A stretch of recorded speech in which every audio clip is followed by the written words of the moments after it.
কলিযুগ সম্পর্কে শ্রীকৃষ্ণের করা ৫টি ভয়ানক ভবিষ্যৎবাণী। কলিযুগ সম্পর্কে শ্রীকৃষ্ণের বাণী। কুরুক্ষেত্র যুদ্ধের শেষে একদিন পঞ্চপাণ্ডব ভগবানের কাছে কলিযুগ কেমন হবে তা জানার ইচ্ছা প্রকাশ করেন।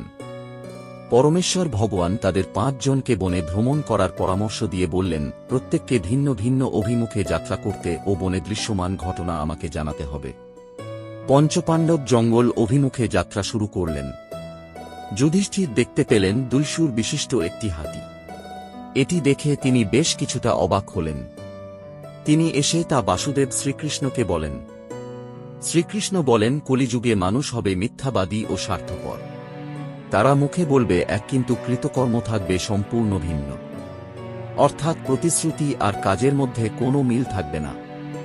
ভীম দেখতে পেল একটি গরু তার বাছুরকে চেটে চেটে আদর করছে, কিন্তু এত মাত্রায় বাছুরটিকে চাটছে যে বাছুরটির গায়ের ছাল উঠে রক্তক্ষরণ হতে শুরু করেছে। তিনি এসে একটা শ্রীকৃষ্ণকে জানালেন এবং পরমেশ্বর শ্রীকৃষ্ণ বলেন, কলিযুগে পিতামাতার অন্ধ স্নেহ ও অতিমাত্রায় ভালোবাসাই তাদের সন্তানের ক্ষতির কারণ হয়ে উঠবে। যেমন এতে সন্তানদের বিচার বুদ্ধিহীনতা ও পরনির্ভরশীল করে তুলবে, যা আগামীতে স্বাভাবিক ও সুস্থ জীবনযাপনে তাদের বাধা হয়ে দাঁড়াবে। অর্জুন দেখতে পেল এক শকুনের ২ বিশালাকার ডানায় বেদ লিখিত আছে, কিন্তু সে নরমাংস ভক্ষণ করছে। এই বিস্ময়কর দৃশ্য অর্জুনকে মর্মাহত করে ও তিনি পরমেশ্বর ভগবানকে এ বিষয়ে জিজ্ঞেস করলে পরমেশ্বর বলেন, কলিযুগে ভণ্ড সাধকের পরিমাণ বৃদ্ধি পাবে। অর্থাৎ দেশ ও সমাজের বুকে যারা ধার্মিক ও জ্ঞানী হিসেবে খ্যাতি পাবেন, তাদের প্রকৃত মানসিকতা থাকবে শকুনের ন্যায়। উপরে ধর্ম ও জ্ঞানের বর্ম পরিহিত মানুষগুলি নিজেরাই হবে শয়তান। নকুল দেখতে পেল এক বিশালাকার পাথর খণ্ড পাহাড় থেকে গড়িয়ে নিচে পড়ছে। কোনো বৃক্ষই তাকে আটকাবার ক্ষমতা রাখছে না, সবকিছু তছনছ করতে করতে ভয়ঙ্কর গতিতে নিচের দিকে নেমে আসছে। অথচ কিছু দূর নামার পর একটি গুল্ম গাছের গোড়ায় এসে পাথরটি থেমে যায় এবং বন্ধ হয় তার তাণ্ডবলীলা।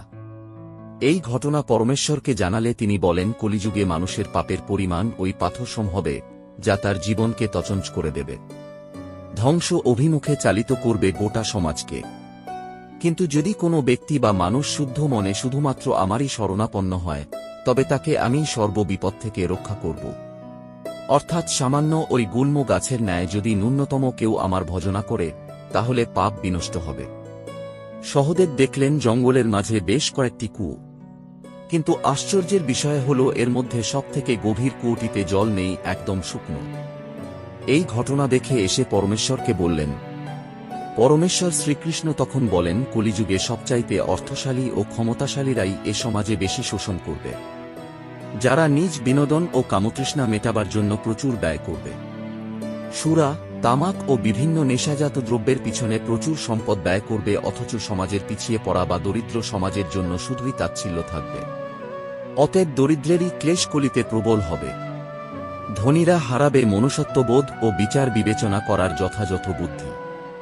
ভগবানের প্রতিটি এখন বাক্য সত্যে পরিণত হচ্ছে এবং হবে। পাপে পরিপূর্ণ এ কলিযুগ। এই পাপ থেকে উদ্ধারের একমাত্র উপায় ভগবানের সেবায় নিজেকে নিযুক্ত করা। হরিনামই পারে সকল পাপ খণ্ডন করতে। তার শরণ নিলে সব বিপদ থেকে আমরা পরিত্রাণ পাব। তাহলে আপনারা জানতে পারলেন কলিযুগ সম্পর্কে শ্রীকৃষ্ণের ভয়ানক ভবিষ্যৎবাণী। ঈশ্বর আপনার মঙ্গল করুন।